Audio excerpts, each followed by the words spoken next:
Where's the money? All I know is he was there and then he was gone. Got to the point we thought, no, this is the perfect scam. And it's actually very clever. What? It's the mystery man. People were guessing, people were commenting on his body shape. To this day, nobody knows who he is. On the 22nd of June 2019, the British town of Wollaston had its annual village fete.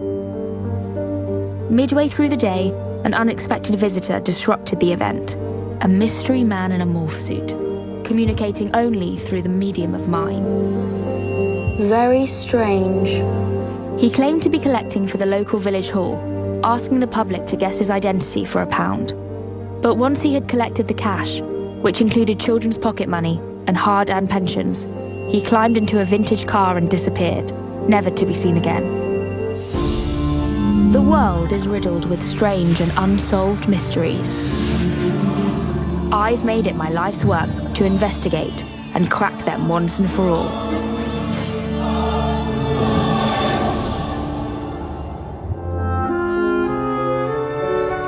I've just arrived in Wollaston, and I'm about to get to the bottom of who this mystery man really is. My first stop, the local inn. Hello, you must be Richard. I am, yes. So I've heard you've got some information on the Wollaston mystery man. He was approximately 6 foot tall.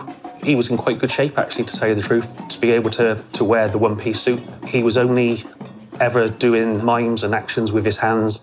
He never spoke a word. Apparently, the mime artist had a square arse. I don't remember that. But apparently it was very square, like square that you would catch anyone's attention. OK. So where were you when you found out that this mystery man had done a runner? We were in here, we was having an after-carnival party. Then the question started coming up, did anybody see him?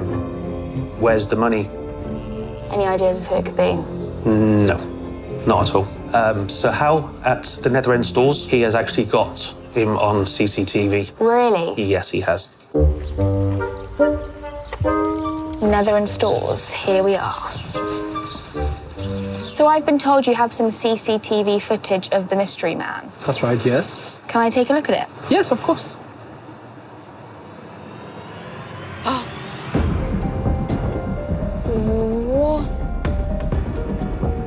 It's the mystery man. Yes.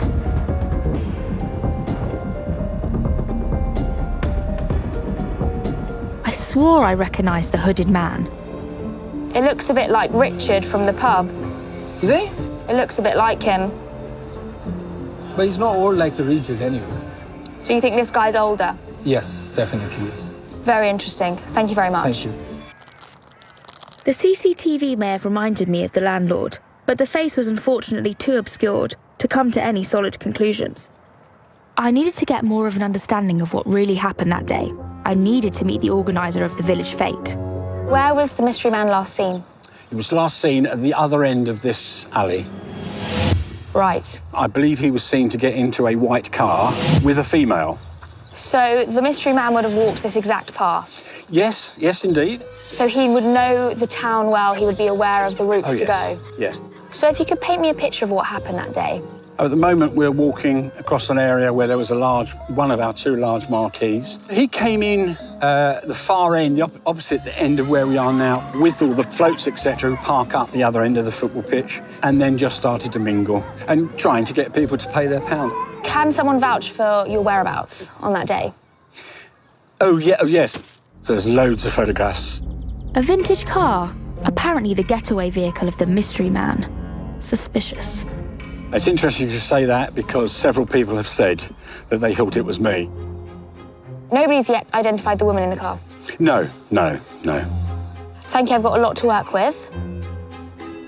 I had been intrigued by Andy's tip-off that the man had been seen with a woman, and had previously heard that a woman named Donna and her son had been photographed with the mystery man. Perhaps Donna could get me a little bit closer to identifying the mystery man, once and for all. So, Donna, what do you know about the mystery man? All I know is we saw him on Carnival Day. My son spotted him and wanted a photo with him. Do you have the photo that your child took with the mystery man? He does have a bit of a belly. Yeah. Who did you guess? I actually guessed the vicar. Right, why do you think it was the vicar? Because people don't really see him as much, and he's kind of got similar stature. And one other thing was that the mystery man was spotted talking to a woman. Was it you? Definitely not me. Wrong colour hair. Interesting. I think our internet is out again. Without a Spectrum connection, you've got nothing. Interesting. I felt like I'd reached a dead end. The whole village of Wollaston seemed to be complicit in a cover-up. I decided to contact the head of the local neighbourhood watch and was assured that absolutely nothing got past the piercing eyes of Gaynor. So, Gaynor, how long have you been part of the neighbourhood watch? Maybe 10 years or so we've been doing the neighbourhood watch. The mystery man was raising money for the hall.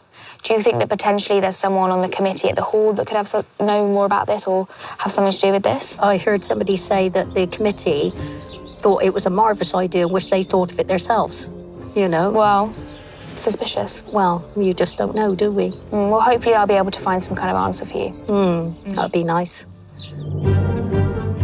All roads seemed to be leading me to Wollaston Hall, the very place the mystery man was apparently raising money for. Suspicious. I arranged to meet Sue and John, heads of the Wollaston Hall Committee. In relation to the mystery man, what was your initial thoughts? We all thought it was actually a brilliant idea. Got to the point we thought, no, this is the perfect scam. And it's actually very clever. So, can I show you? I've got some... Yeah. That's the little leaflet that he was handing out to people. There was a knock at the door, and it was the retired vicar, and he just handed this crumpled brown envelope and said, I've had this put in my box. I've had a message on the phone saying it's from the mystery man to you, for the hall. Here it is. And off he went. So the money was returned to the hall. Very convenient. Why would he have chosen the vicar as the person to give the money to? Because he'd be the most honest person to hand the money over rather than keep it, probably. Instead of posting it to you guys. All of this publicity and the monies raised is excellent for the hall. Oh, absolutely. And the area. So maybe it was you guys. Definitely wasn't us. I was dressed as a circus strongman. You cannot mess around with children's pocket money. Right, so it's not you guys. No. No, definitely not. Okay. Wow, okay. Well, great. We're back to square one of not knowing who it is. Somebody in Wollaston was lying to me. I knew that this wasn't some random criminal from a rival village. Was it Richard, the lovable landlord who looked awfully like the man in the CCTV footage? And his arse did look somewhat square. Was it Sohal, the eager newsagent owner that was all too keen to help the investigation? How about Andy, the carnival organiser who seemed to know the mystery mime artist movements a little too well? Donna, all too quick to point the finger at the absent vicar. And if nothing can get past Gaynor of the neighbourhood watch's eye, then why doesn't she know the identity of our perpetrator? Or does she? But what of John and Sue, the beneficiaries of all the mime artist thievery? It was too convenient that the money was immediately returned to them. I was sure they were involved in the orchestration of the scam. But who was the man behind the mask? After analysing all the evidence, I knew I had my answer. It's Richard, obviously.